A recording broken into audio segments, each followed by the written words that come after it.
Alright guys, I'm going to keep it a little simple today. The Atlanta Falcons made a couple of moves. They signed Steven Means and Corey Nelson, a couple of defensive players. They also cut some guys on the squad. And they also signed a safety to replace their best safety, Keanu Neal, who just tore his ACL in the season opener.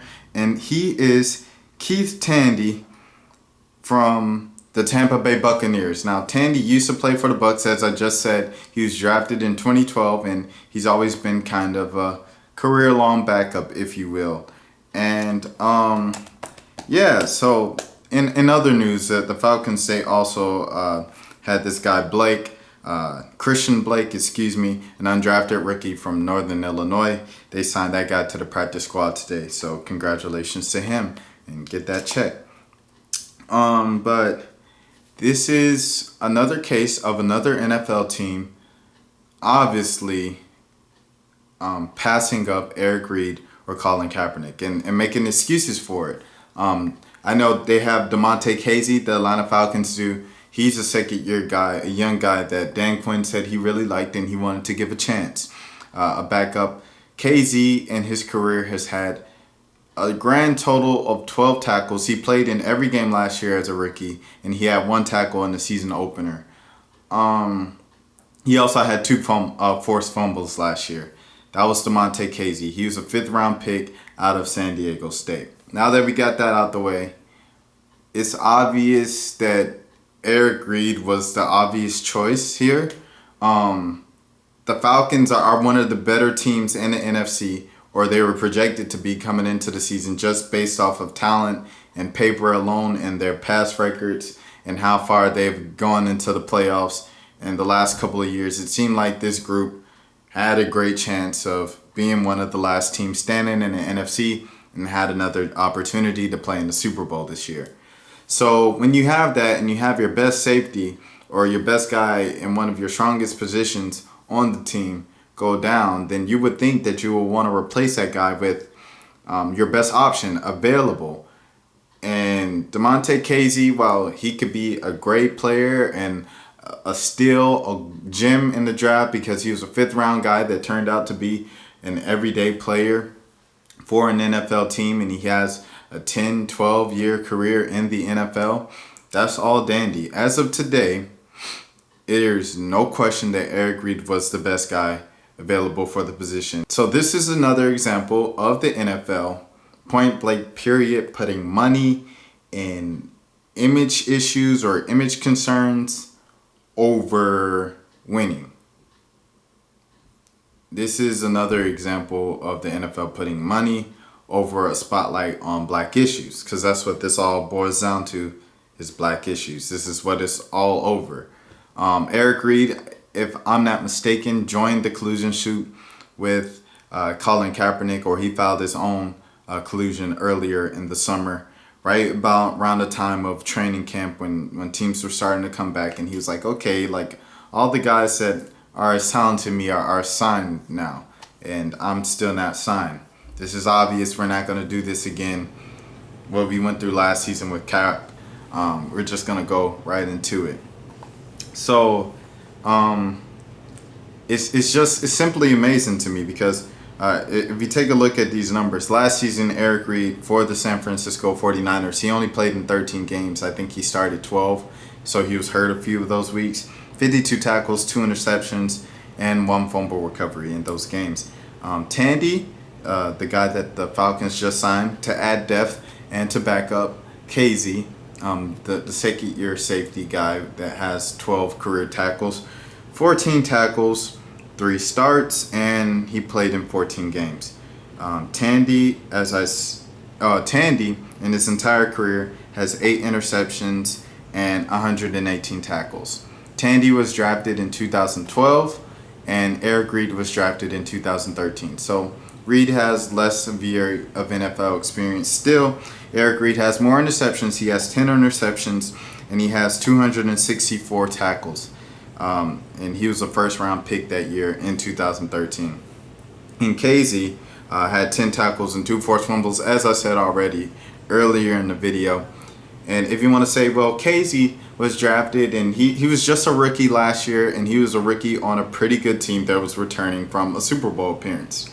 Well, believe it or not, so did Eric Reid. Eric Reid entered the NFL in 2013 with the San Francisco 49ers, the year after the 49ers went and lost in the Super Bowl. Similar to how the Falcons did last year, with Casey coming into the picture. So, I mean, this is the problem.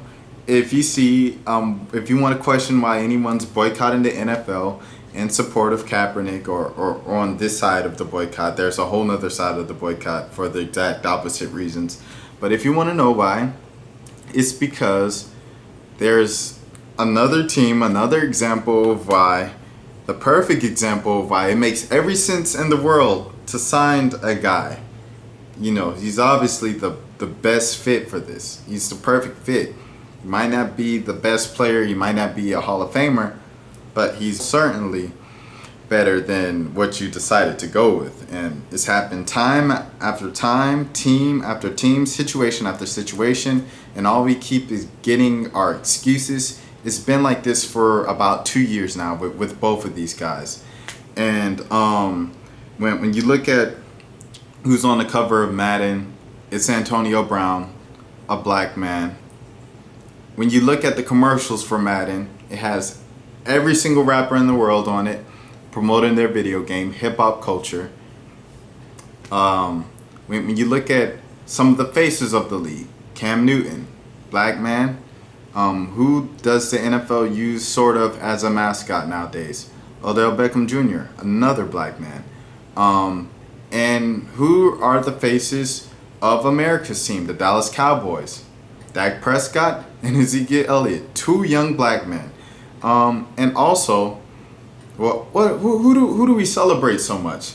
Travis Kelce, a man who does plenty of dances from black culture. I have no problems with Travis Kelce. I'm just bringing that up just to say this is the culture that the NFL embraces because it makes some money.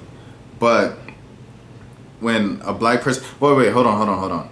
The free agent that is talked about the most, not named Colin Kaepernick or Aaron Reid, it is another black man, Des Bryant.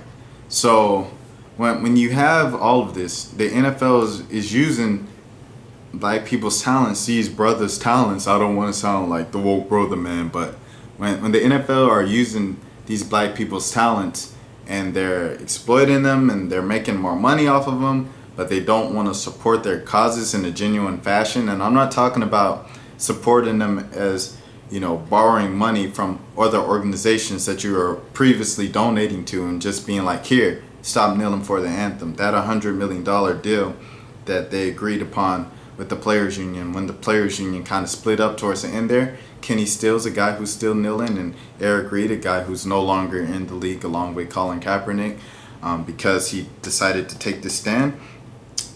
They weren't with it. The guys that split away from that union weren't with it because they didn't want to, it wasn't genuine. And they tried to do this mask up thing, and they tried to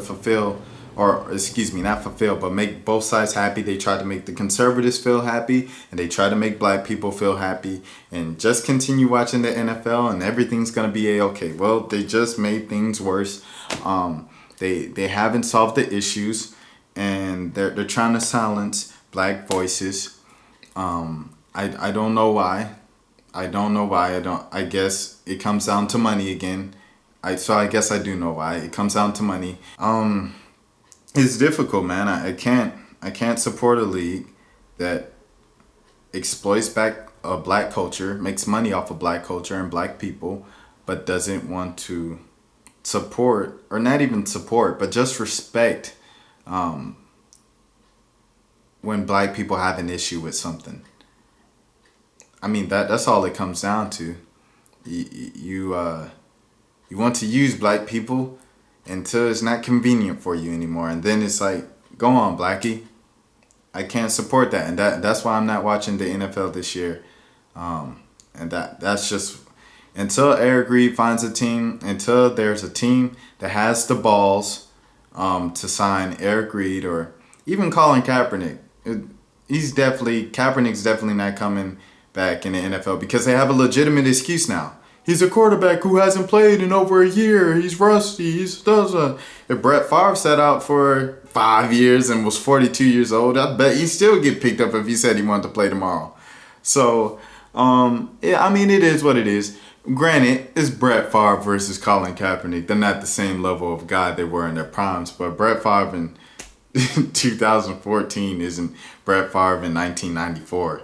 So, I mean, whatever it is, man. I'm just done with it. I can't take the excuses that they give, and I can't take it. I can't respect it. And yeah, that's pretty much it. I'm kind of just at this point speechless. It's gone on for too long, and it's so obvious. Like, the oppression is literally so obvious. Like, it almost makes your stomach want to turn. So I can't support a game that goes that way. And I'm not going to support it just because I can't deal without it. I can deal without it. I'm watching high school football all Friday night, college football all Saturday night. And, you know, I know I was talking to Jeremy on the last A-League, and he was like, well, you know, college football, they're using the kids and they're using them for money and blah, blah, blah. They're not getting paid. And yeah, college football has its flaws too. You know, they had the entire Ohio State thing, the Maryland thing over this past summer. It's just been a bad look for football in general. But, I mean, this just hits home for me. And it's really messed up. It's really messed up. So, I mean, you can agree with me. You cannot agree with me. By this time, you've heard the conversation, the points I've made a billion times probably, and you've kind of already made up your mind. So I'm just kind of speaking to break minds or something like that. But if you made it all the way to the end of this video, please like, comment, and subscribe. If you didn't agree with me, comment. I might respond. I might not. Yeah, whatever. RashadMilligan.com. RashadMilligan.com, excuse me, let me enunciate that correctly. And until next time, take care of yourself.